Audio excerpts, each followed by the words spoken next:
नमस्कार बंधुरा जबा किचेने आपनादेरके स्वागत जानाई।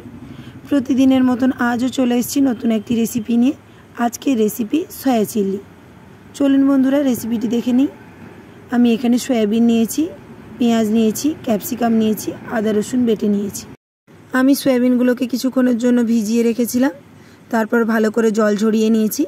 एबार एर मध्ये 3 चामच मयदा, 2 चामच कर्नफ्लावर एबं 2 चामचेर मतन बेसन दिए दिएछि। एबार आमी एर मধ্যে दिए दिलाम कालो जिरे, हलुदेर गुঁড়ো, लंकार गुঁড়ো, जिरेर गुঁড়ো, लवण एबं आदा रसुनेर पेस्ट। एबार भालोभाবে समस्त किछु उपकरण एकसाथे मेखे नेब। एबार अल्प अल्प परिमाण जल दिए भालोभाবে आमी सबकिछु एकसाथे मिशिए निচ্ছি। এই পর্যায়ে আপনাদের যদি ব্যাটারটা পাতলা বলে মনে হয় তাহলে এখানে কিছুটা পরিমাণ বেসন আপনারা দিতে পারেন। দেখতেই পাচ্ছেন বন্ধুরা আমি ভালোভাবে মেখে নিয়েছি। এবার কিছুক্ষণের জন্য রেস্টে রেখে দিলাম। আর এইদিকে আমি সসটা বানিয়ে নিচ্ছি। এখানে আমি টমেটো সস নিয়ে নিয়েছি এবং সয়া সস নিয়ে নিয়েছি। এবার ভালো করে মিশিয়ে নেব। রেসিপিটি যদি আপনাদের ভালো লেগে থাকে রেসিপিতে একটি লাইক, কমেন্ট এবং শেয়ার করে দেবেন।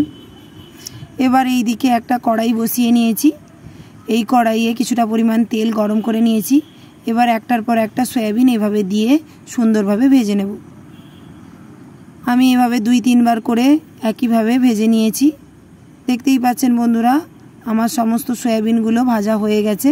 এবারে ওই কড়াইয়ে কিছুটা পরিমাণ তেল দিয়ে দিয়েছি। এবার ওর মধ্যে রসুনের বাটা, হলুদের গুঁড়ো, লঙ্কার গুঁড়ো এবং জিরে দিয়ে ভালোভাবে কিছুক্ষণের জন্য কষিয়ে নেব। এবার আগে থেকে যে পেঁয়াজগুলো কেটে রেখেছিলাম সেই পেঁয়াজগুলো দিয়ে দিলাম এবং ক্যাপসিকামগুলোও দিয়ে দিলাম। এইভাবে পেঁয়াজ এবং ক্যাপসিকামগুলোকে চৌকো চৌকো করে কেটে নিতে হবে। সমস্ত কিছু ভালোভাবে মিশিয়ে নেব।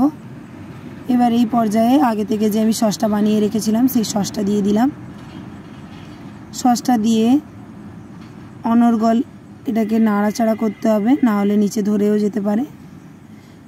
এবার আগে থেকে যে আমি সয়াবিনগুলো ভেজে রেখেছিলাম সেই সয়াবিনগুলো দিয়ে দিলাম। আবারও সমস্ত কিছু ভালোভাবে মিশিয়ে নেব। দেখতেই পাচ্ছেন বন্ধুরা আমার সমস্ত কিছু ভালোভাবে মেশানো হয়ে গেছে। এবার এর মধ্যে পরিমাণ মতো লবণ দিয়ে দিলাম। এবার আগে থেকে আমি কর্নফ্লাওয়ার গুলে রেখেছিলাম নরমাল জলের মধ্যে, সেই জলটা দিয়ে দিলাম।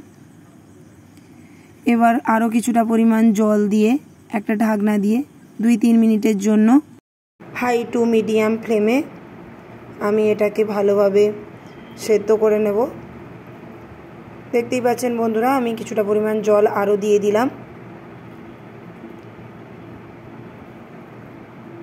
রেসিপিটি আশা করি আপনাদের সবারই ভালো লাগবে। আমার চ্যানেলে নতুন হয়ে থাকলে চ্যানেলটিকে সাবস্ক্রাইব করার অনুরোধ রইল। দেখতেই পাচ্ছেন বন্ধুরা আমার তৈরি হয়ে গেছে সয়া চিল্লি। আবারও দেখা হবে নতুন কোনো রেসিপি নিয়ে। নমস্কার।